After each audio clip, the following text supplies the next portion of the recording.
नमस्कार दोस्तों, मेरा नाम प्रशांत शर्मा है। अभी हाल ही में हमारे भारतीय प्रधानमंत्री श्री नरेंद्र मोदी जी द्वारा टीवी पर आकर जनता को संबोधित किया गया था।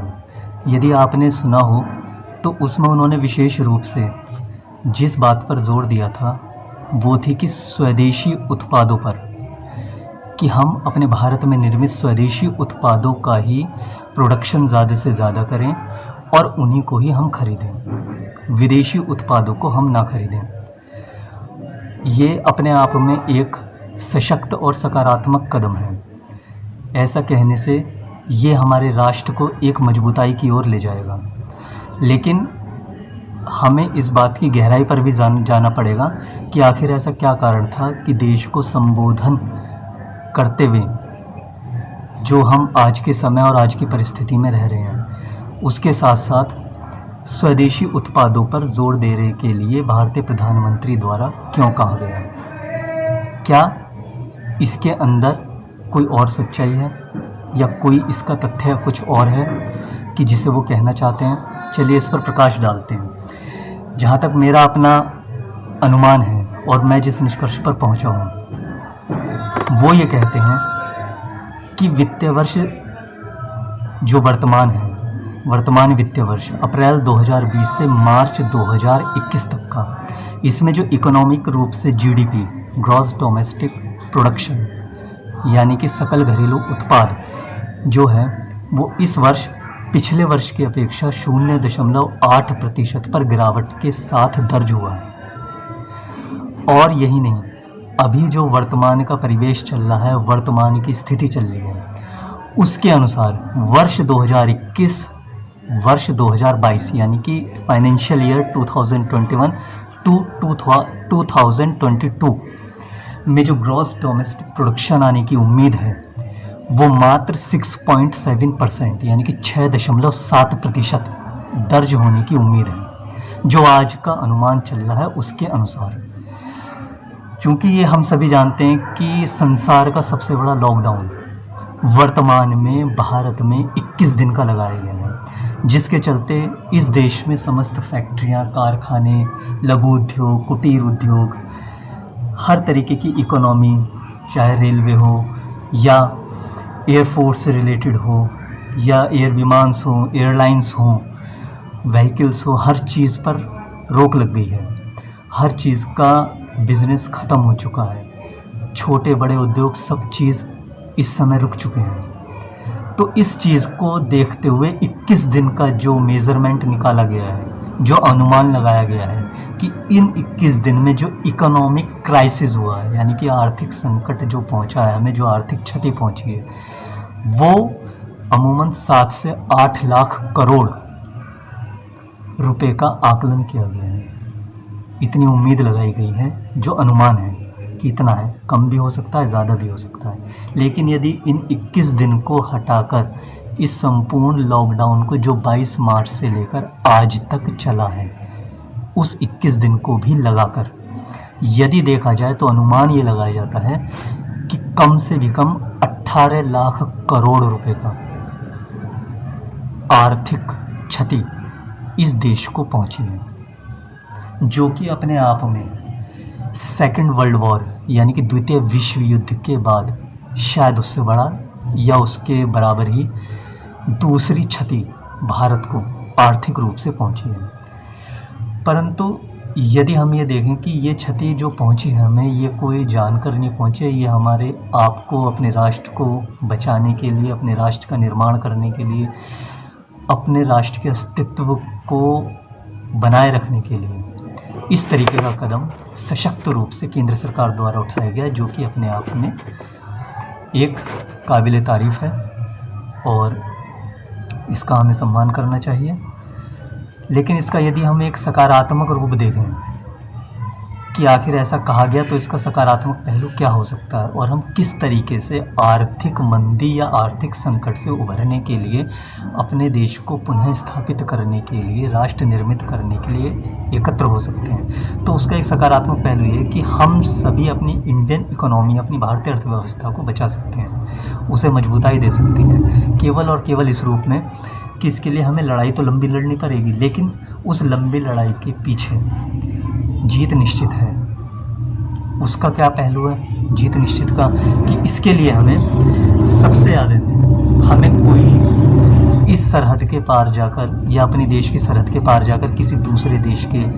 दुश्मनों से नहीं लड़ना, किसी तरीके की हमें कोई लड़ाई नहीं लड़नी है। केवल हमें अपनी ही सरहद में रह के, इस तरफ रहकर, अपनी ही सरहद में रहकर अपने देश की दुकानों पर जाकर हमें ये लड़ाई लड़नी पड़ेगी। चाहे हम अपने देश की दुकानों में जाएं, मॉल में जाएं या किसी भी कॉम्प्लेक्स में जाएं, कहीं पर भी हम कोई भी आइटम, कोई भी सामान, कोई भी लग्जरी या कोई भी किसी भी तरीके का आइटम ख़रीदने यदि हम जाते हैं तो हमें वहाँ जाकर ना तो कोई तलवार चलानी है, ना ही कोई बंदूक चलानी है। केवल सुविधा का लाभ उठाना है, और वो सुविधाएं जो हमें हमारे देश ने, हमारे देश की इकोनॉमी ने हमें दे रखी है, यहाँ पर निर्मित सामान ने दे रखी है, जो यहाँ पर अवेलेबल हैं,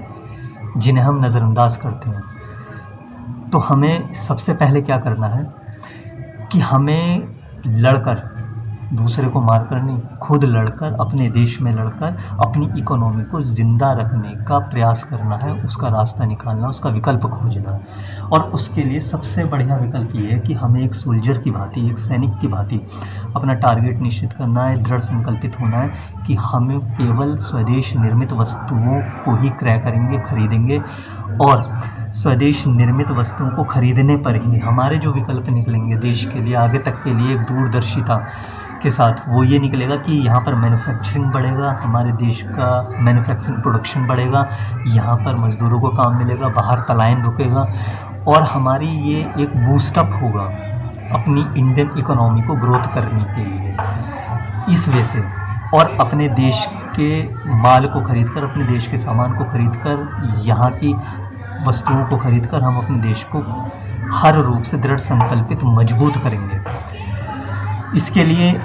जब ये मैन्युफैक्चरिंग होगी, यहाँ पर इंडिया में मैन्युफैक्चरिंग होगी, ये बूस्टअप हो जाएगा, तो ये अपने आप में इंडियन इकोनॉमी इंडिया की बैकबोन है, रीढ़ की हड्डी है, जो इस राष्ट्र को मजबूताई से खड़ा करने में कहीं ना कहीं साथ दे रही है और सहयोग पूर्ण रूप से दे रही है। इसमें हमें क्या करना है कि ज़्यादा से ज़्यादा जितने भी हमारे स्वदेशी साधन हैं, उन स्वदेशी साधनों का हमें उपयोग करना है। अपने से संबंधित जितने भी हमारे संबंधित हैं, संबंधी हैं, हमारे मिलने वाले हैं, हमारा समाज है, उन सबको सक्रिय करना है, जागरूक करना है इस चीज़ के लिए कि वो ज़्यादा से ज़्यादा इंडियन प्रोडक्शन जो है, जो हमारा स्वदेशी सामान है, उसे क्रय करें, उसे क्रय करके राष्ट्र हित में सहयोग करें और आर्थिक रूप से इस संकट से उबरने का बहुत तेज़ी से प्रयास करें। अगर हम एक महीने भी ये दृढ़ संकल्पित हो जाएं कि हमें अपने यहाँ का, अपने देश का सामान खरीदना, तो हम एक महीने के भीतर भीतर अपने इंडियन इकोनॉमी को वर्ल्ड में ऊंचे पायदान पर ले जा सकते हैं, जो कि अपने आप में एक अविश्वसनीय है। इसके साथ ही भारतीय उत्पाद जो इंडियन प्रोडक्ट्स हैं, उनको खरीदने के लिए अपने आप को मोटिवेट करना है, अपने साथ वालों को मोटिवेट करना है, जागरूक करना है, और इसके लिए हमें राष्ट्र हित में जागरूक होकर अपने राष्ट्र हित के लिए सक्रिय होना। खुद सक्रिय होंगे तो समाज को सक्रिय कर पाएंगे। इसके लिए हमें आज के समय में इतने ज़्यादा सोशलाइज, कह सकते हैं कि सोशलाइज तरीके से हमें प्लेटफॉर्म्स मिले गए हैं, जैसे कि व्हाट्सएप है, ट्विटर है, फेसबुक है। ये सभी इतने माध्यम है कि जिससे हम जनता से जुड़ने का, समाज से जुड़ने का, अपनों से जुड़ने का एक बहुत ही सरल और सस्ता और बहुत ही समय नष्ट ना करते हुए बहुत तेज़ी से जुड़ने का एक माध्यम है। तो इन माध्यमों का उपयोग करके, मैसेजेस ना करके, राष्ट्र हित में मेरी ये आपसे अपील है, खुद भी मैं ये करूँगा, और ये मेरी आपसे विनम्र विनती है, निवेदन है कि आप लोग भी, समाज आपसे भी है, मुझसे भी है, सभी से है, राष्ट्र हम सभी से है। जब हम हैं तभी राष्ट्र है। तो हम आपस में एक दूसरे को सहयोग करते हुए ये सोशलाइज मैसेज एक दूसरे को कन्वे करें, इधर उधर मैसेज ना करते हुए, कोई व्हाट्सएप ना करते हुए, केवल एक दूसरे को इस सक्रियता के साथ जागरूक करें कि भी हमें अपने देश का सामान खरीदना है, इंडियन प्रोडक्ट्स खरीदने हैं, इंडियन प्रोडक्ट्स को, इंडियन इकोनॉमी को मजबूत करना है, अपने देश को सशक्त करना है। तो मैं मानता हूँ कहीं ना कहीं हम सभी जब एक साथ एकजुट होकर अपने राष्ट्र के निर्माण के लिए प्रेरित होंगे और एकाग्रचित्त होंगे और अपने आप को एक मोटिवेशन के तौर पर काम करेंगे, एक चैलेंज के रूप में काम करेंगे, सोल्जर के रूप में काम करेंगे, तो हम अपने देश को निर्मित करने में, राष्ट्र को स्थापित करने में बहुत तेज़ी से, इस सक्रियता के साथ इसे स्थापित कर लेंगे, जो अपने आप में एक अविश्वसनीय कदम होगा। दूसरी बात कि आपने सुना होगा कि जब सेकेंड वर्ल्ड वॉर हुई थी तो जर्मनी, जापान, रशिया, ये सभी इतने डिस्ट्रॉय हो गए थे कि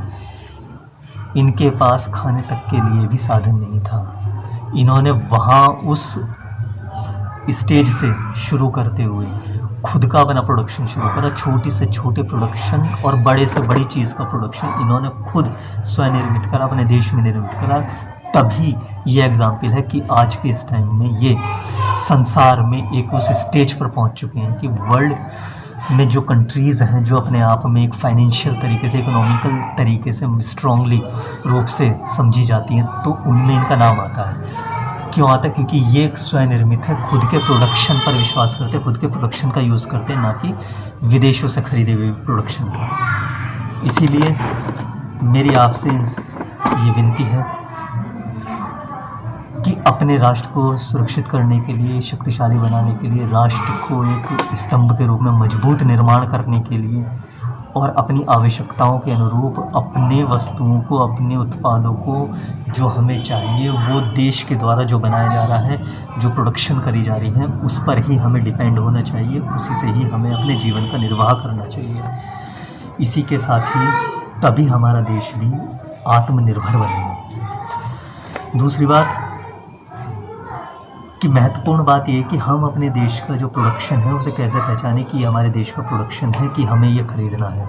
कैसे हमें इस चीज़ को पहचानना है। हम कहीं पर भी जाकर यदि हम कोई भी वस्तु खरीदते हैं तो हर वस्तु के पीछे एक बार कोड का टैग लगा होता है। उस बार कोड में शुरू के जो 3 डिजिट हैं, 3 अंक जो शुरू के हैं बार कोड में, वो ही हर देश की आइडेंटिफिकेशन होती है कि ये इस देश का प्रोडक्ट है। तो हमारे देश का जो बार कोड है वो है 890, जो शुरू की 3 डिजिट है। मैं दोबारा से रिपीट कर रहा हूँ, शुरू की 3 डिजिट हैं 890, जो कि इंडिकेट करती हैं कि ये इंडिया की प्रोडक्शन है, इंडिया का प्रोडक्ट है। 890, हिंदी में 890। तो ये प्रोडक्शन का टैग देखकर ही प्रोडक्ट्स खरीदें, अपने इंडिया को मजबूत करने के लिए, अपने भारतवर्ष को मजबूत करने के लिए, राष्ट्र को मजबूत करने के लिए और अपनी राष्ट्रभक्ति को इस समय दिखाने के लिए और राष्ट्र के प्रति समर्पित होने के लिए यही समय है कि अपने राष्ट्र के लिए हम सेवा करें। एक सच्चे नागरिक की बात है, एक सच्चे सैनिक की बात है। इसी के साथ ही मैं अपनी वाणी को यहाँ विराम देते हुए आप सभी से केवल अंत में यही कहता हूँ कि आप लोग स्वस्थ रहें, सुरक्षित रहें। आप सुरक्षित हैं तो राष्ट्र सुरक्षित है, आप स्वस्थ हैं तो राष्ट्र सुरक्षित है, आप मजबूत हैं तो राष्ट्र मजबूत है। जय हिंद, जय भारत।